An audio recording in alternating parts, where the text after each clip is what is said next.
This is the world that Guinea's Planet, along with Vinita Krishna, our today's guest, want to create. Hello, everyone. All you parents, teachers, guardians listening to our session today, welcome to our podcast, Growing Up with Guinea, expert chats on childhood development and diversity, powered by Guinea's Planet. Here, we are working to build a world where being different is okay. Our today's episode is how to spark children's curiosity and development through stories. To tell you a little about our guest Vinita Krishna, she is the co-founder of Aate Baate Tales. She is more than just an author, is a storyteller extraordinaire. She has worked with children with disabilities for over 17 years. Vinita's and Sangeeta's Aate Baate Tales aren't merely bedtime stories. They are vibrant journeys that spark crucial conversations about real-world issues like empathy, diversity, and inclusion. With each heartwarming narrative, she gently guides young minds towards navigating differences with understanding, embracing unique identities, and celebrating the beautiful tapestry of our world. Come, let's explore the episode to learn more about helping children become better leaders.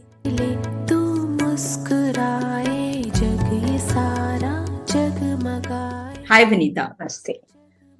Vinita, can you tell us and our audience a little about how you started Aate Baate Tales and why did you start Aate Baate Tales? See, as you have heard from Shweta, I am a storyteller. And before the epidemic struck us, the COVID, I used to go to schools and institutions and to clubs and to bookshops to tell stories. And that's something that I thoroughly enjoyed. And when COVID came down, then my co-partner, Sangeeta, who is also another very good storyteller, we decided we can't now stop. We have to go on and on spreading the love of books and the beauty of words to all the children who listen to us. So that's where the idea of podcast started. And we tried to think of a way to make our own podcast a little different and unique. Therein started a journey of reading through at least 20 books for one episode, which will be meaningful for children. So, as Shweta has said, I think what we have got is a treasure of stories. Each one is a hand-picked, beautiful story and told in our own individual styles, Sangeeta's and mine. Great. And I've heard obviously many of these, tales in your Aate Baate Tales. They are very interesting and also like said in a very or told in a very interesting way. I think this is also, I mean, what you said about trigger is also a very important thing for all of us who've started off, with new things. For example, for Guinea's Planet as well, even if I've been in the disability rights and mental health field, the trigger still came from the birth of my son, where I realized whatever we do on empathy, diversity, and inclusion has to be taken for children. So triggers are obviously always important. Let me move to my second question. You have been writing storybooks for a very long time. So my question is, what inspired you to start writing children's storybooks? And also, what are your biggest writing inspirations when crafting stories for children? So as far as I remember, I have been very fond of children. Even when I was a child myself, the younger ones were my children. So I was fond of them, and I discovered very early in my life that stories are the best way to get close to them, attract them to yourself, bond with them. And therein my desire to write started, that I would something that I can share, how to tell my own experience to them in an interesting way. So at one point, again, another turn came in my life when I was introduced to an association of writers where I learned the art of writing. And just because I loved kids, I started my journey of telling stories. One thing I found really missing was the fun and joy. The fun and joy in a story, somehow I was unable to pick up from the existing literature. And telling moral values and giving messages is second part of a story. First part is to hook the child. And what hooks a child is fun and humor. So that's why I thought that's what I will try to build in my story. Whatever I have to say I will say in a way which will just grab their attention and stay with them. That's where it started. And I started to write. And as luck would have it, my very first book, which is called Lalu Pilu, was such a success that till date, it was published in 88, till date, it is the first book that is introduced to children, even by the national curriculum, NCRT, and all the schools. So it was something that was immediately a hit, and that gave me a push up to go on with my journey of writing. What I find challenging, is that what you asked me just now? No. Inspiring. So what Inspiring. have been your biggest inspirations? Yeah. Oh, the kids are the biggest inspiration, and to see them smiling, reading my book, that's it. That sets me off. Yeah. Then I desire to write another one. And also the desire to share my life at this point when I'm still writing is that I think I've got so much to give to the kids, and I want to give it. So that's why I keep on writing. Right. And I think, you use two words, hook, what could hook children, and also the element of fun. Because even for, us to plan workshops on Guinea's Planet with children, the effort is always to, think that, okay, it is empathy, it is diversity, it is inclusion. People think these are very heavy words, but how do we take it to children? That really drives us to think about designing new workshops and, working out on storybooks. And of course, I mean, I've seen some of the storybooks that you shared from your past range with me, and I'm so glad that you're also, writing storybooks for Guinea's Planet, taking Guinea to the world. And I do hope that people see a lot of what you're saying there as well. So coming to my next question now, because today's topic is, how to spark children's curiosity and development through stories. So can you tell us a bit about, what role a storybook plays in a child's life? I think stories and storybooks are every human being's part of life, whether they read them or whether they hear them or whether they tell them. Stories, we all are stories, and we love to share stories, write stories, read stories, and imbibe what is in the stories. And they are like droplets in the ocean of development. They leave droplets, but they are a very important source for us. Because, as I earlier also mentioned, that if you want to connect with the child, you have to tell a story. You have to read out a story. You have to introduce this storybook. Because everything which comes through a story leaves a deeper mark on a child than just sitting and telling or discussing or giving a lecture. Whatever is said in the book, in a story form, when the child reads it or he hears it, it goes deeper down. So storybooks are the main, I think, pedagogy of raising children. So stories are important in their entire development as a human being, especially the emotional, social, and the personal aspect of the child. The physical development happens, but what about the rest of whom I am going to become is what I will imbibe from the stories. And each child takes something very unique from every story, very different from maybe the next child sitting next to their child. So each child takes his own message from the story well told or well read or well written. Yeah. And if I go to, Kuch Alag Se Guinea that you wrote last year, it was launched. I think I've heard different kinds of feedback from, different people. For some children, when they read right from the page one, they start connecting with how Guinea must be feeling, at the age of 8, when she thinks that people are staring at her, how she must be feeling. So some children have really looked at it and connected with Guinea right from page one. But some children, I mean, this is also something that I've recommended to many parents. They come to our stall.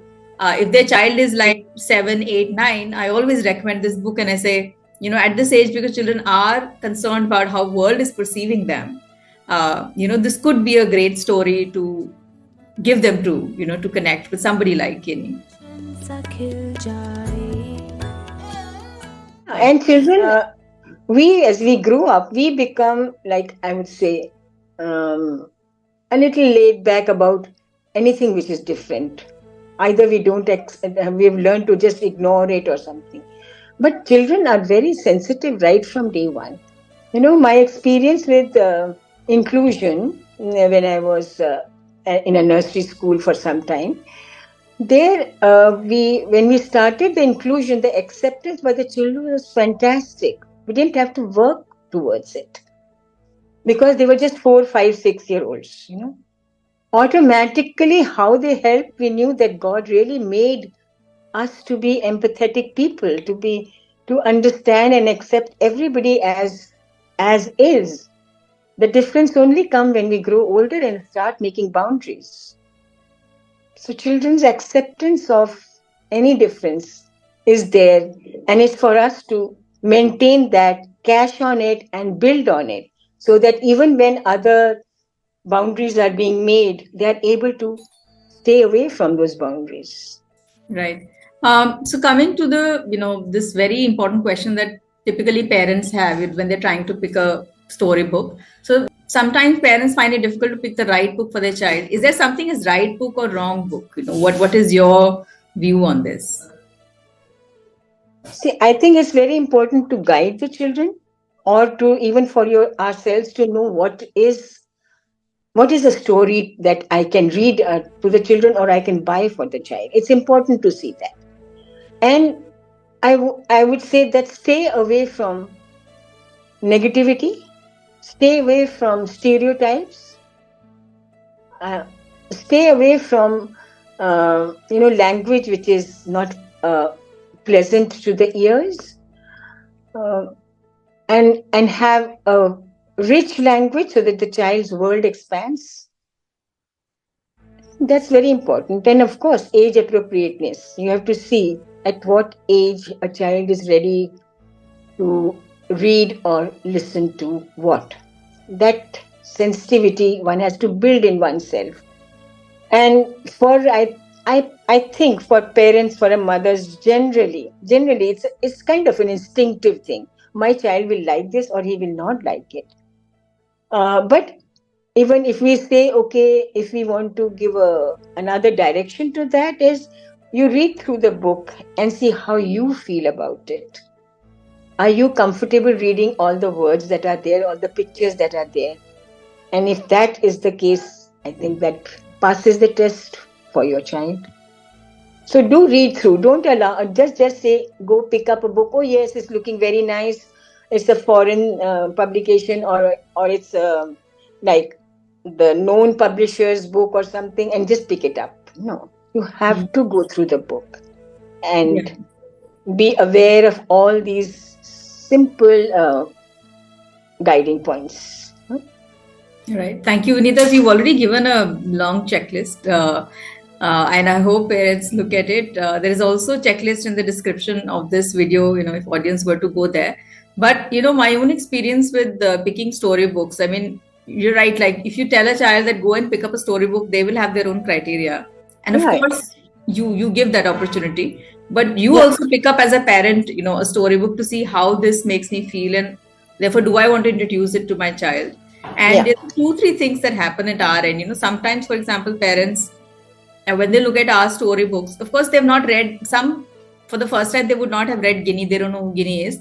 But the moment they know that Ginny is a child with disability, sometimes the assumption is that, so this must be a very difficult book for children to read, and therefore I should not give it to my child. So some parents also have this thought कि मेरा बच्चा बहुत sensitive है और अगर ये story book हम देंगे तो उसके दिल पर असर पड़ेगा. तो एक तो ये हम फेस करते हैं.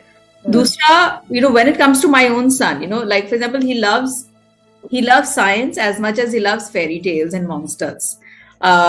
So the idea is to keep all the books there open, but at the same time there are conversations around these. So obviously the conversation on, are monsters real? Is God real? Are hackers real? So there's so many things that keep happening in our conversations to make sure that we know what's happening, what thought process a child is taking. Yeah, I think parents need to learn from children. If this is the kind of story, allow the child first to read through it. And if you are talking about Kuch Alag Si Ginny, the story runs on to tell how wonderful a world Ginny has, which he which is an infectious world, which makes everybody happier than they were at the beginning of the story. So immediately, if you read that, you know Guinea will bring only light and joy and laughter to you when you read it. And there may be other challenges which maybe, I don't know, as we go on with the series, we'll build challenges that Guinea faces and how she still manages to face them with courage and with positivity. So, Vinita, you've shared now we've spoken in length actually about Kuch Alag Si Guinea, which was your last storybook with us. But the storybook that's coming up, can you shed some light on that? And why is it important for, kids? And what was the thought process behind this new story that you're bringing out? See, when we thought of Guinea as a child entering a school, I thought about the child leaving the safety of the home and safety of the immediate circle who knew and understood her.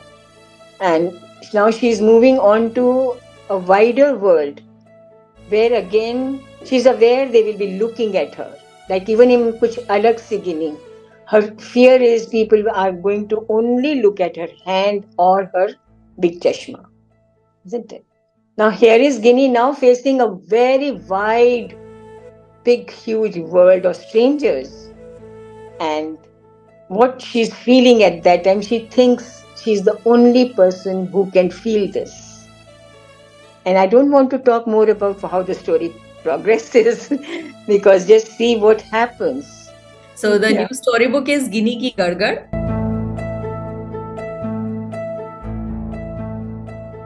It's fun. It's fun to read. That's what I can assure you, definitely. And the way Suvidha is illustrating it, that's also that's bringing the whole story to life as well. That's true. And I try to put in a lot of, play of words, fun words, because that's another thing that really attracts children. Having to say words which are, like tongue ticklers. So, so I try to do that so that it keeps them hooked to the book and they read through the entire story, enjoying every word that is written there. Yeah. So moving on from Guinea Ki Gargar to again looking at your expertise. So being an expert in this field, can you share your thoughts on why kids should know or learn about empathy, diversity, and disability? I would say otherwise you will not live a happy life if you don't understand diversity. Then for every person who's different, you will be having a tension or what I would say, कुछ उसके साथ तालमेल नहीं बिठा पाएंगे हम because you are not accepting. You will not be able to connect to another person. So knowing that there are differences is a very important part of the life of every human being or every child who is growing up, so that there is acceptance of whatever is there. And I think, just being uncomfortable with diversity, disability, inclusion terms will actually not change things, because even if as, let's say, parents or as guardians, we are uncomfortable explaining anything, the reality is that these things can't be wished away, and assuming that school will teach the child everything and therefore we don't have to say anything about it at home also does not work as a strategy. Because then a silence or a taboo is created around certain things. And let's say if a child faces any issue tomorrow, it could be a mental health issue as well. And because there have been no open conversations around it at home, it could be so difficult for a child to bring it up. Then even bring it out to them. The child, that's why children hide, and then we have suicides, then we have all kinds of issues, unsolved problems going on and on.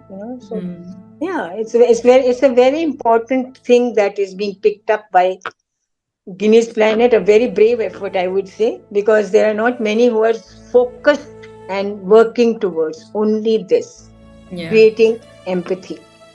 And when we try to make sure that when we hold or organize our events like a day on Guinea's Planet or our summer workshop series, the effort is to make sure that there is always a diverse group there for children to interact with, when it comes to knowing each other, building relationships, but also seeing how such groups and how such activities are run, where different people can participate together. That's right. Something that is different. Very, very important. Yeah. Yeah. So when you have to address all these issues, of differences, similarities, people connecting, accepting, as an author, what are the greatest challenges that you face when you have to address these topics in what you do, in what you write? See, I will say it is a challenge, and also the motivation from why I started writing was that whatever was existing till now, at least whatever I read, it was a kind of either they are being the children who are different are being made fun of, or they are depicted as negative characters. जो झूठ झूठ बोल रहा है वो ऐसा था.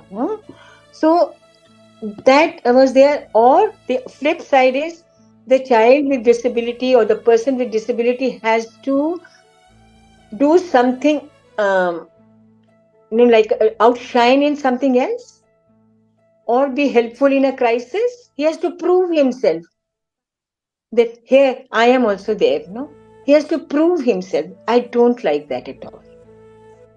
If a normal child living does not have to prove himself to exist, why should a child with disability have to prove himself or herself to be included?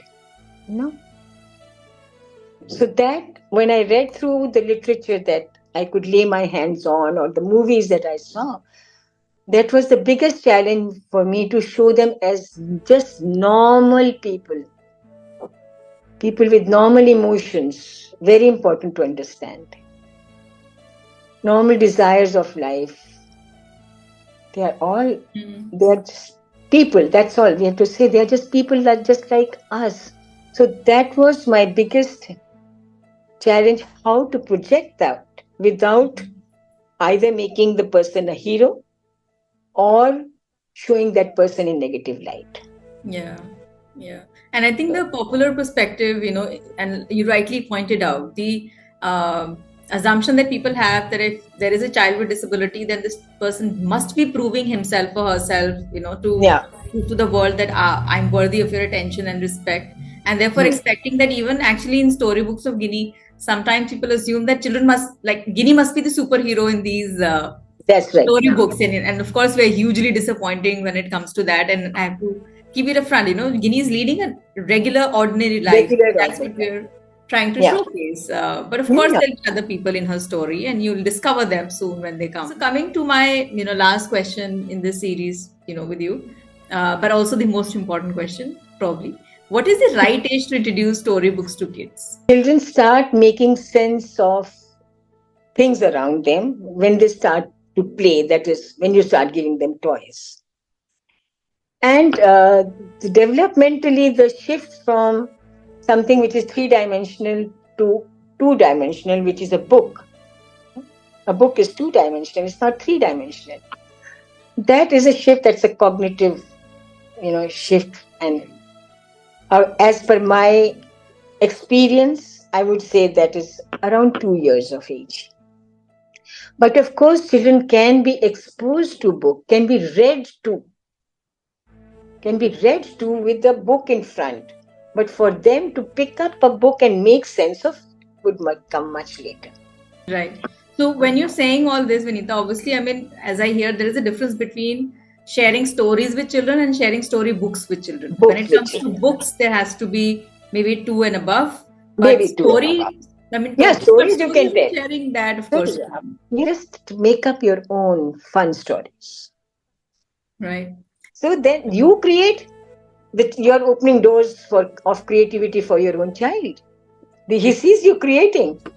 So then they also become creative, not only as creative storytellers, but just creative as people who find solutions, who have a joy in, taking their fantasy anywhere and then coming back to reality.